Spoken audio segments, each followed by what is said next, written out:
ऐकू महेश्वरचा नावाडी. इंदोरपासून 50-60 किलोमीटर अंतरावर नर्मदेच्या काठावर स्थिरावलेली अहिल्यानगरी महेश्वर म्हणजे पश्चिम नेमाड भागातील सुप्रसिद्ध स्थळ आहे. एक मोठा भुईकोट किल्ला, लाल खरीप दगडाच्या प्रचंड भिंती, समोरच वाळूचा विस्तीर्ण किनारा व त्यातून भरून वाहणारी नर्मदा माता, असे मनाला प्रसन्न करणारे विहंगम दृश्य सकाळ संध्याकाळला नजरेत भरते. अभ्यासानिमित्ताने प्रथम महेश्वरला जाण्याचा योग मला 1975 मध्ये आला. काम आटोपून किनाऱ्यावर संध्याकाळी फिरत असताना कानावर शब्द पडले, साहेब, सहस्त्रधारा जरूर पहा, फक्त उन्हाळ्यातच दिसतात. मी मागे वळून पाहिले असता एक साधारण 35 वर्षाचा गृहस्थ मला विनवणी करीत होता. बोटीने जावे लागते साहेब, फक्त 10 रुपये द्या. तो पुन्हा विनवणी करू लागला. सकाळी निघावे लागेल, 2 तासात परत येऊ. मी होकार देताच दुसऱ्या दिवशी सकाळी 6 वाजता तिथे हजर राहण्याचे त्याने सांगितले. दुसऱ्या दिवशी सकाळी ठरल्याप्रमाणे मी तयार होतो.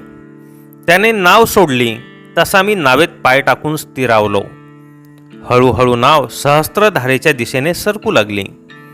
2-3 किलोमीटरच्या अंतरावर सहस्त्रधारेला जाऊन तिथला सुंदर अनुभव घेऊन आम्ही परत फिरलो.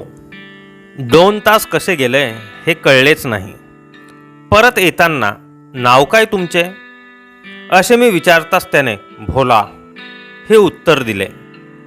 केव्हापासून इथे आहात या प्रश्नावर बालपणापासून आजतागायत असे तो उद्गारला. सहज कुतूहल म्हणून मी त्याला त्याच्या शिक्षणाविषयी विचारताच 8वी पर्यंत शिकल्याचे त्याने सांगितले. पुढे का शिकले नाही या प्रश्नावर तो खिन्नपणे पाण्याकडे पाहू लागला. त्याच्या डोळ्यांच्या कडा पाणावल्या होत्या. मी जवळ गेलो. म्हटले, भोला, तुम्हाला दुःखी करण्याचा माझा उद्देश नव्हता. थोड्या वेळाने, तुम्ही काय करता असे तो मला विचारू लागला. मी प्राध्यापक आहे असे कळताच त्याच्यासाठी मी साहेबांचा सर झालो होतो. सर म्हणजे तुम्ही किती वर्ग शिकलात?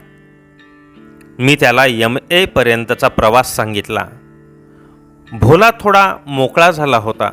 सर, या शिक्षणापासून दूर झालो म्हणून तर असे हाल आहेत. पाण्यावर वल्ली सुरू होती. नाव समोर जात होती. त्याचे मन त्याला मागे नेत होते. भोला सांगू लागला, सर, लहानपणी बाप मजुरीवर जायचा, आई शेतावर काम करीत असे. घरात आम्ही तिघेच. मुलाने खूप शिकावे, मोठे व्हावे ही आई बापाची इच्छा होती. दोघेही घराबाहेर असल्यामुळे त्या झोपडीत माझ्या एकट्याचे अधिराज्य असे. अभ्यासाचा भारी कंटाळा. मग काय, आईबापाच्या गैरहजेरीत उंडारणे हाच एकमेव उद्योग होता. पाण्याची भारी आवड असल्यामुळे नर्मदेत केव्हाही डुबकी लावणे हा खास खेळ असे. 4 मुलांना सोबत घेऊन शाळेला चाटा मारून नदी किनारी खेळत राहणे, मन मानेल तसे वागत राहण्यात दिवस जात होते. कागदाची नाव तयार करणे व कुणाची नाव किती दूर जाते हे पाहत राहण्यात मन गुंग होत असे. कागदी नाव समोर जात होती, मी मात्र मागे राहत होतो. गावातील मोठे कागद गोळा करून नाव करणे हाच उद्योग सुरू असे. गावातील कागद संपल्यावर हळूहळू वहीची पाने फाटू लागली. तीही पुरली नाही म्हणून पुस्तकाची पाने त्यांची जागा घेऊ लागली. पुस्तक हरविले, वही संपली, अशी लोणकढीत थाप मारून वेळ मारून नेणे सुरू झाले. पुस्तकाची पाने जसजशी नावेचा आकार घेऊ लागली तसतसे धडे अदृश्य होऊ लागले. आपल्या नावेला चांगले नाव द्यावे म्हणून सम्राट अकबर, महाकवी कालिदास कामी येऊ लागले. आज ज्ञानेश्वर पाण्यावर तरंगतो, उद्या तुलसीदास तरंगू लागला. कधी राणा प्रताप बुडाला, कधी सूरदास समोर गेला. पुस्तकातले ज्ञान कागदी नाव होऊन बुडू लागले. मी मात्र वयाने मोठा होत होतो. आईच्या मृत्यूनंतर बापाने हाय खाल्ली. पोराकडून अपेक्षा करण्यात अर्थ नव्हता. बाप हळूहळू बाटलीच्या संगतीत उरले सुरले दिवस मोजू लागला. एक दिवस तोही आईच्या वाटेने गेला. पोटास फाके पडण्याची वेळ आली. गरिबी मोठी बेकार असते सर. मी नर्मदेच्या काठावर नावाड्याच्या हाताखाली काम करता करता पुढे नावाडी झालो. पण त्याने पोट भरेना. आता मीच पाण्यावर तरंगतो आहे. आता लॉन्चेस आल्या. आपण ती विकत घेऊ शकत नाही, म्हणून माझे वल्लवीने सुरू आहे. आता बालपण आठवतंय. शिकलो असतो तर कुठेतरी लहानशी नोकरी केली असती, पण ते नशिबात नव्हते. लहानपणी अनेक मोठमोठ्या व्यक्तींना, राष्ट्रपुरुषांना, साहित्यिकांना, कवी, वैज्ञानिकांना नाव करून मी पाण्यात बुडविले. आता नियती मला डुबवणार आहे. हेच नशीब. ज्यांना मी बुडविलंय तेच माझी गंमत पाहत असतील. तो खिन्नपणे बोलत होता. लग्न झालंय. 2 मुले आहेत.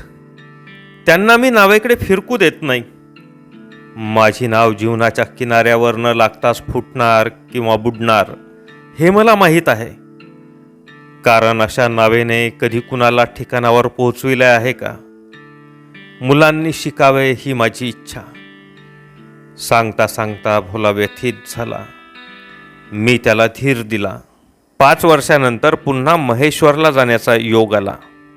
साहजिकच माझे पाय किनाऱ्याकडे वळले. पुन्हा भोलाच्या नावे सहस्त्रधारांचे दर्शन झाले. भोला म्हणाला, सर, मागे तुम्ही आले होते तेव्हा 10 रुपये दिले होते. आता 10 रुपये पुरत नाहीत, पण तुमच्याकडून तितकेच घेईल. तुम्ही माझी विचारपूस केली होती. मला समाधान वाटले होते. मन हलकं झालं होतं. आता मुलांना शिकविण्याची खूप इच्छा आहे. मी त्याला 50 रुपये देत म्हटले, भोला, आपण जे करू शकलो नाही ते आपल्या मुलांनी करावे असे आपल्याला वाटतंय. पोरांना खूप शिकव. त्याच्या चेहऱ्यावर उत्साह चमकून गेला. कोणीतरी धीराचे 4 शब्द दिल्याचा आनंद होता. मागे 2 वर्षापूर्वी पुन्हा महेश्वरला जाण्याचा योग आला. नेहमीप्रमाणे मी किनाऱ्यावर गेलो.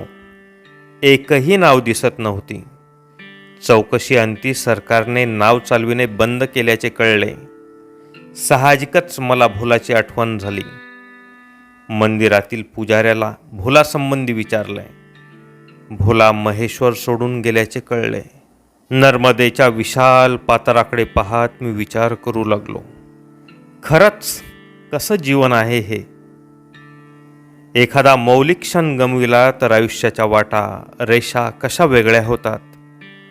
कुणाचं जीवन कसं उद्ध्वस्त होतं. सारेच गूढ, अनाकलनीय. मी वर पाहिले.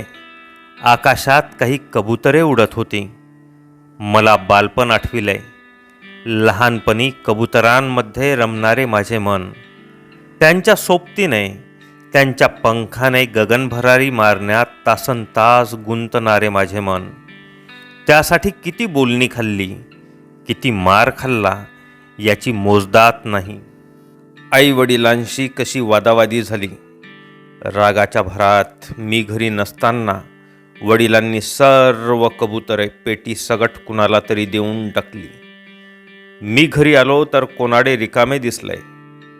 माझी आवडती सारी कबुतरे कुठे असतील. जीवापाड ज्यांच्यावर प्रेम केले त्यांचा वियोग सहन होईना. मी खूप भडकलो, चिडलो. आई वडिलांचा खूप राग आला.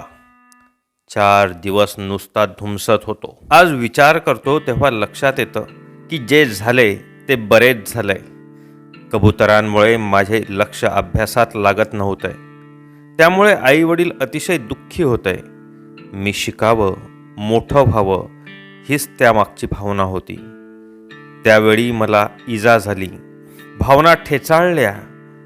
पण त्या विशिष्ट वेळेस जरी जबर वाटली असली तरी तीच मलमपट्टी होती. तसे झाले नसते तर आज मन आकाशात असतंय पण पाय जमिनीवर नसतंय. आज हेच लक्षात येतं की कबुतरांना सुद्धा गगनभरारी मारण्यासाठी किंवा मारल्यानंतर दानापाणी घेण्यासाठी जमिनीवर यावेच लागते. पाय घट्ट रोवून उभे राहणे ही कला शिकण्यासाठी प्रसंगी मनाविरुद्ध जरी वाटले तरी काही कठोर गोष्टी कराव्या लागतातच. नियती देखील त्याच्याच पाठीशी उभी राहते जो प्रसंगांशी खंबीरपणे उभा राहतो, 2 हात करतो. शेवटी नियतीचे निर्णय माणसाला स्वीकारावेच लागतात, हेच खरं. धन्यवाद.